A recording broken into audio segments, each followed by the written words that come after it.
A shocking family secret was hidden from me for 19 years, and now, I finally understand why they lied to me, and how it completely changed everything I thought I knew about my life. I don't know how to begin. My whole life just fell apart. For 19 years, I thought I had a normal family. My parents were strict but responsible. They made sure I had what I needed. They weren't the most affectionate, but I never thought too much about it. My older sister, Emily, was different. She was always there for me. She took care of me in ways that felt more like a mom than a sister, but I never questioned it. That was just how our family worked. Then, 2 weeks ago, everything changed. I was looking for my birth certificate for a job application. My dad, well, the man I thought was my dad, kept all important documents in a locked metal box. I knew the code. It had never changed. I opened the folder with my name on it. I flipped through the papers. Then, I saw something that made my hands tremble. A hospital discharge form listed Emily as the mother. I froze. That had to be a mistake. But it wasn't. I kept digging, heart pounding. Then, I found legal papers. Emily had signed over custody of me when she was 18. The names listed as my guardians weren't my parents. They were my grandparents. The people I had called mom and dad my whole life weren't my real parents. Emily was my real mother. I sat there in shock. I felt like I couldn't breathe. It was like my entire life had just disappeared in an instant. I wish I had confronted them right away, but I didn't. I shoved the papers back into the box, locked it, and went to my room. And then, I cried. Because deep down, I knew. Emily was always too involved, too protective. She cared in a way that was different from a normal sister. I just never imagined this. For the next few days, I pretended everything was fine, but I couldn't stop thinking about it. My parents noticed I was acting weird. Emily kept asking if I was okay. I couldn't pretend forever. So, I asked. And that's when everything fell apart. I couldn't keep it inside anymore. The truth was suffocating me. That night, after dinner, I walked into the living room where my parents, no, my grandparents, sat watching TV. Emily was in the kitchen, washing dishes. My hands were shaking. I told them what I had found. They didn't look surprised. My grandmother let out a deep sigh, closing her eyes for a moment. My grandfather leaned forward in his chair, rubbing his hands together like he was bracing for something inevitable. Emily walked in, and when she saw my face, she froze. She already knew. No one denied it. No one even tried to explain at first. They just sat there in silence, watching me fall apart. Emily had given birth to me at 17. She had still been in high school, living under their roof, and they had decided for her. They had convinced her that this was the best way. She hadn't fought them on it. She had let them take over, let them raise me as their own while she played the role of my big sister. They had done it because they thought it was the right thing, because they wanted to protect me. That was their excuse. But all I could think about was the years of deception. The birthdays, the Christmases, the scraped knees and school plays. Every single moment of my life had been built on a lie. Every hug, every "I love you," every family memory now felt like a performance I hadn't realized I was part of. They had never planned to tell me. If I hadn't found those papers, they would have taken this secret to their graves. Emily sat there, teary-eyed, saying she had wanted to tell me for years but had been too afraid of how I would react. My grandparents had reassured themselves that keeping quiet was the right choice. They had convinced themselves they had given me a normal life. But there was nothing normal about this. I couldn't stand to look at them anymore. My chest felt tight. My hands were numb. My ears were ringing. I needed to get out of that house, away from all of them. I walked out the front door and kept walking. I had no idea where I was going. I just knew I couldn't stay. I walked for hours. The air was cold, but I barely felt it. My mind was spinning, replaying every moment of my childhood under this new, awful light. Nothing made sense anymore. Emily had never been just my sister. She had been my mother this whole time, watching me grow up, keeping her secret while I unknowingly called her parents mom and dad. They had smiled at me, tucked me in at night, celebrated my birthdays, all while hiding the truth. I tried to remember if there had ever been a clue, some sign that could have warned me. There were moments that stood out now in ways they never had before. Emily had always been more protective than a normal sister. She had been the one to stay up with me when I was sick, the one who had shown up to every school event, the one who had looked at me in ways I hadn't understood until now. It was never sisterly concern. It had been something deeper. It had been guilt. I found myself at the park near our house, sitting on a cold metal bench, staring at nothing. My body felt disconnected from my mind. I wasn't sure how long I sat there, But eventually, the weight of everything pressed down so hard that I felt like I couldn't breathe. My whole life had been a lie. What was I supposed to do with that? Going back home wasn't an option. I couldn't face them, not yet. I pulled out my phone, staring at the screen, wondering who I could call. But no one in my life had really known me, because I hadn't even known myself. I had no real friends who could understand something like this. No one I could turn to. I was completely alone. Eventually, I ended up at a friend's house. I hadn't even planned on going there, but when he opened the door and saw my face, he didn't ask questions. I didn't explain anything, just mumbled that I needed to crash for the night. He let me in, and I curled up on his couch, staring at the ceiling in the dark. Sleep didn't come. My thoughts wouldn't stop racing. The more I thought about it, the more questions started eating away at me. If Emily was my mother, then who was my father? Where was he?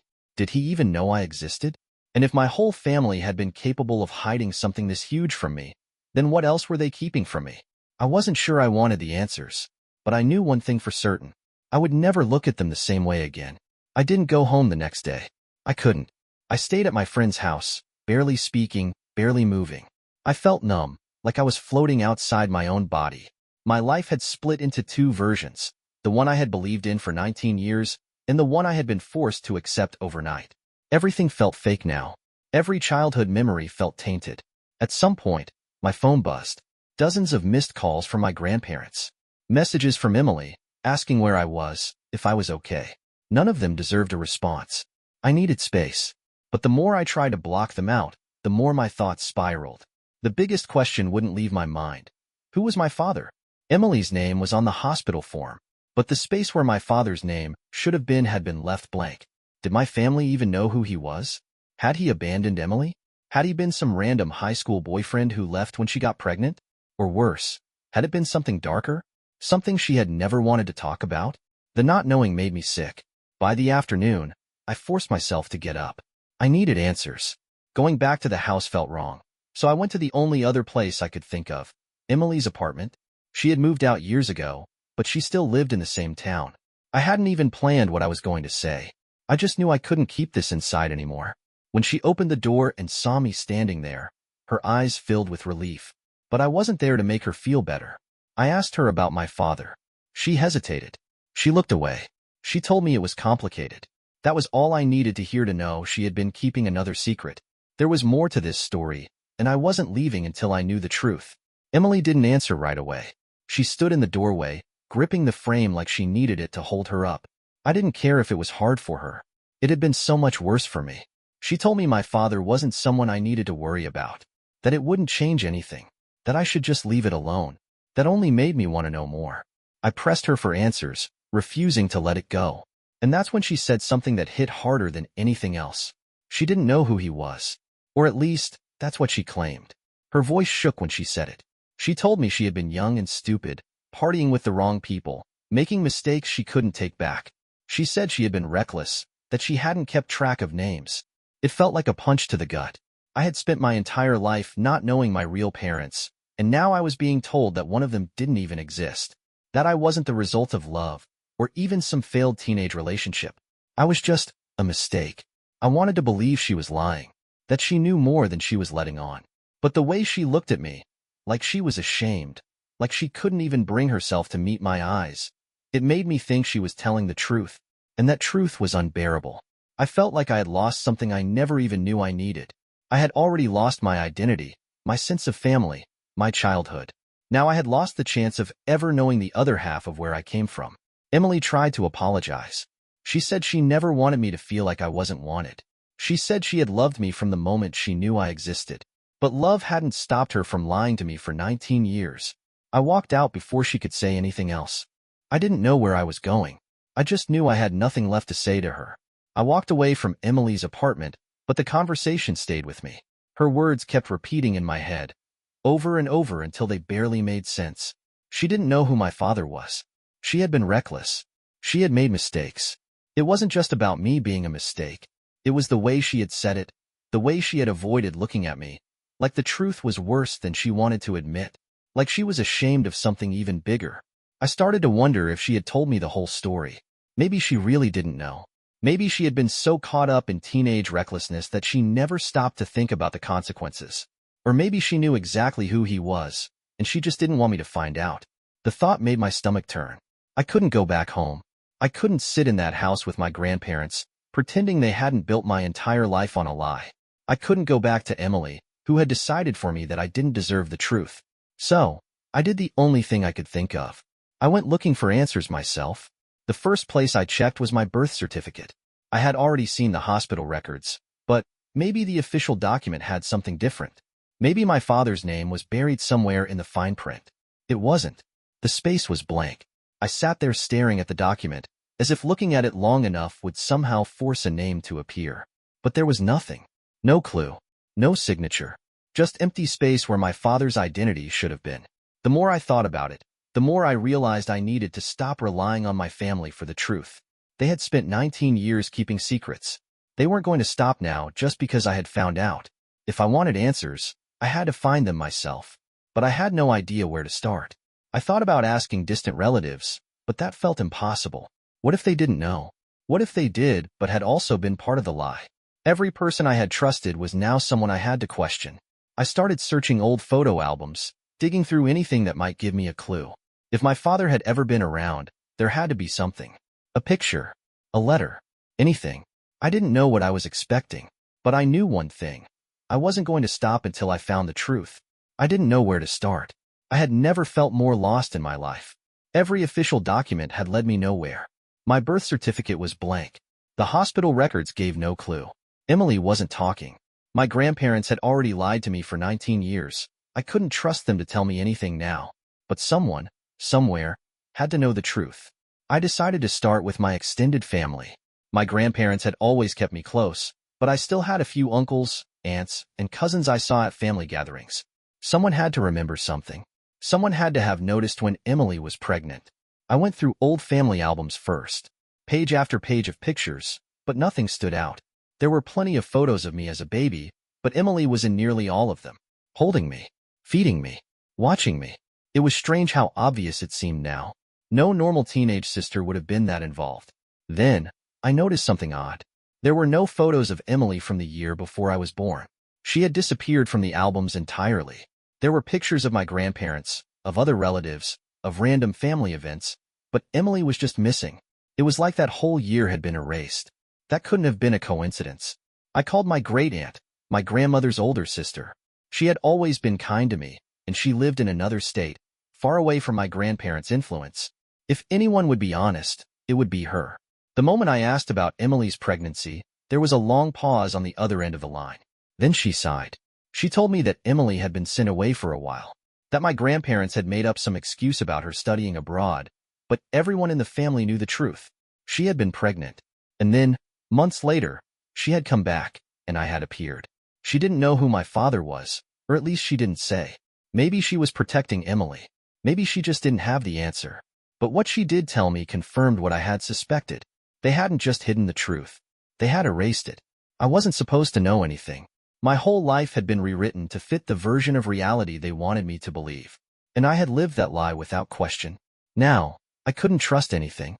Every memory felt false. Every childhood moment felt scripted.